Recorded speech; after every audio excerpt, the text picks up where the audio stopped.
अस्सलाम वालेकुम जी। मैं हूं शहजाद और आप देख रहे हैं आपका अपना पसंदीदा चैनल एम्प्लॉयज ऑफ पाकिस्तान। दोस्तों, आज की खबर जो है वो स्कूल एजुकेशन डिपार्टमेंट से है, टीचर्स से मुतल्लिक है। एक बहुत बड़ी कम्युनिटी हमारी तकरीबन पंजाब के 5 लाख के करीब टीचर्स, टीचिंग स्टाफ जो है उनसे रिलेटेड ये न्यूज़ है।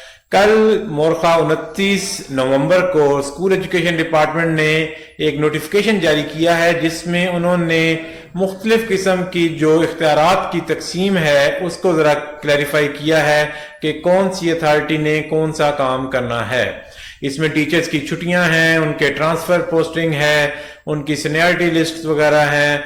अगर किसी ने कोई एनओसी लेना है बैरून मुल्क जाने के लिए वो कौन सी अथॉरिटी देगी। इसके अलावा जीपी फंड के बारे में कौन सैंक्शन करेगा।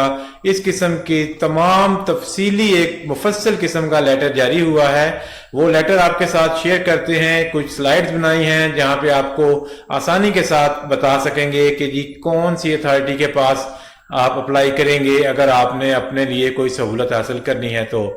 तो सबसे पहले आपको नोटिफिकेशन दिखाते हैं, एक झलक नोटिफिकेशन की कि नोटिफिकेशन है क्या। उसके बाद फिर आपको पॉइंट टू पॉइंट समझाते हैं कि कौन कौन सा एजेंडा शामिल है। ये अब आप स्क्रीन पे आ चुके हैं, ये आप देख सकते हैं। 29 तारीख का ये सेक्रेटरी स्कूल एजुकेशन की तरफ से नोटिफिकेशन जारी किया गया है जिसमें डेलीगेशन ऑफ पावर्स जो हैं वो नोटिफाई की गई हैं। और इसमें सबसे पहले बात करते हैं तकर्री और तबादले के। तकर्री और तबादले के इख्तियारात किसके पास होंगे। स्केल 17 से 18 तक जो भी पोस्टिंग होगी, जो भी नई रिक्रूटमेंट होगी वो सेक्रेटरी स्कूल एजुकेशन करेंगे। इसके बाद उनकी जो प्रमोशन होगी स्केल नंबर 16 से 17 में और 17 से ऑनवर्ड 18 में, ये जिम्मेदारी दी गई है एडिशनल सेक्रेटरी स्कूल एजुकेशन को। कि ट्रांसफर पोस्टिंग जो है सीईओज की और डीईओज की और एडिशनल डायरेक्टर्स की, तो ये कौन करेंगे। ये भी पावर्स सेक्रेटरी स्कूल एजुकेशन के पास होंगी। वो पूरे पंजाब में सीईओज को अपॉइंट करेंगे और रिक्रूटमेंट भी उन्हीं के थ्रू होगी। नए अपॉइंटमेंट वो करेंगे और ट्रांसफर भी वही करेंगे। इसके बाद डिप्टी डीईओज आते हैं जो तहसील लेवल्स के ऑफिसर हैं। डिप्टी डीईओज और ऑफिस में हैं असिस्टेंट डायरेक्टर्स और एजुकेशन ऑफिसर्स की पोस्ट भी होती हैं। इनकी ट्रांसफर जो है वो करेंगे स्पेशल सेक्रेटरी स्कूल एजुकेशन, इनके पास ये पावर होगी।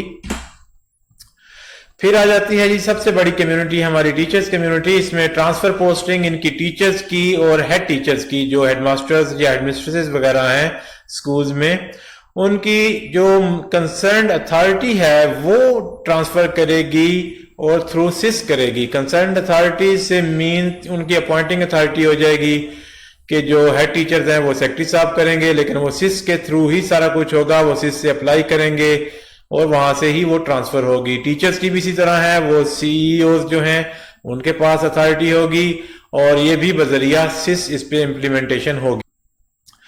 तकर्री की सूरत में अगर किसी को नई भर्ती हुई है और उसमें टाइम जो है वो ज्वाइनिंग पीरियड गुजर गया है, तो उसमें 15 दिन का मजीद जो वक्त है आपको एक पीरियड वो आपको दे सकते हैं एडिशनल सेक्रेटरी। मैटरनिटी लीव, ये टीचर्स की जो जचगी की छुट्टी होती है तो ये डीडीओ करेंगे। डीईओ और डीडीओ में फर्क है बहुत ज्यादा। जो डीईओज हैं ये हैं डिस्ट्रिक्ट एजुकेशन ऑफिसर्स और डीडीओज वो हैं जो आपको सैलरी दे रहे हैं, जिनके थ्रू आपकी सैलरी आ रही है।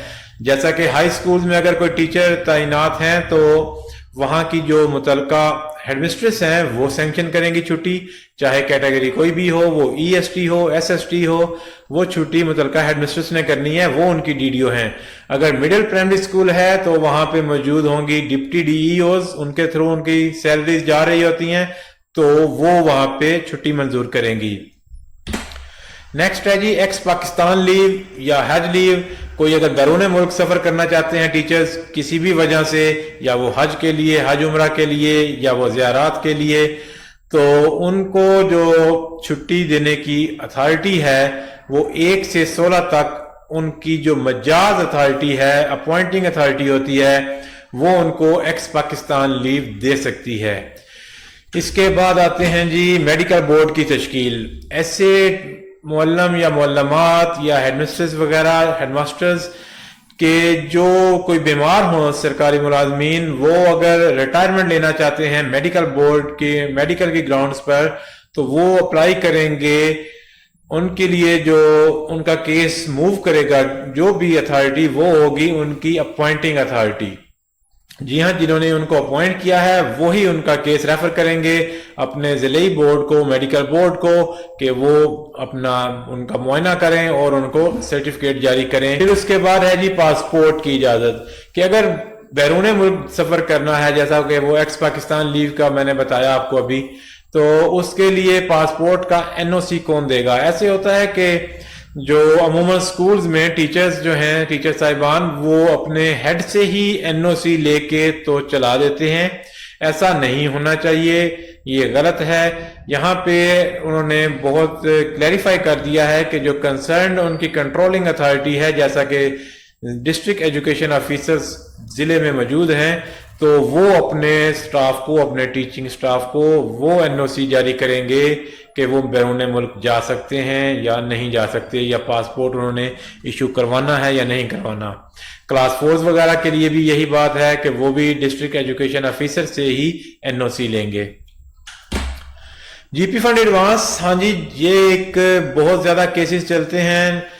جو ٹیچنگ کیٹیگریز ہیں یا نان ٹیچنگ کیٹیگریز، وہ GP فنڈ ایڈوانس کے لیے اپلائی کرتے ہیں۔ یہ جو آئی ہے کلیریفیکیشن، اس میں اسکیل نمبر 17 سے 20 تک کا ذکر ہے کہ 17 سے 20 تک CEO ایجوکیشن جو ہیں وہ سینکشن کر سکتے ہیں اپنے ضلع کے اندر، جو ان کے پاس سکولز میں پوسٹڈ ہیں ٹیچرز، مطلب ہیڈ ٹیچرز ہو گئے، پرنسپل صاحبان، چاہے وہ اسکیل 20 میں ہی کیوں نہ ہو، تو ان کو GP فنڈ ایڈوانس کی سینکشن کنسرنڈ CEOs دے سکتے ہیں۔ اس نوٹیفیکیشن میں یہ ایک کمی نظر آئی ہے کہ کہیں پہ بھی اسکیل نمبر 17 سے نیچے والوں کا ذکر نہیں ہے، 1 سے لے کے 16 تک، وہ بھی کلیریفائی ہونا چاہیے تھا کہ بتا دیتے کہ ان کی کون سی اتھارٹی ہوگی جو GP فنڈ کی سینکشن دے گی۔ فی الحال وہی رہے گی جو پہلے چل رہی ہیں، کیونکہ اس نوٹیفیکیشن میں کوئی نئی اس میں ترمیم نہیں بتائی گئی۔ تو ویڈیو کے اختتام پہ آپ سے پھر وہی درخواست جو ہم ہمیشہ کرتے ہیں کہ اگر آپ گورنمنٹ امپلائی ہیں تو آپ برائے مہربانی یہ چینل سبسکرائب کر لیں، اپنے دوستوں کو بھی بتائیں اس چینل کے بارے میں، اور بیل آئیکن ضرور پریس کر دیجئے گا تاکہ آنے والی تمام ویڈیوز بر وقت آپ تک پہنچتی رہیں۔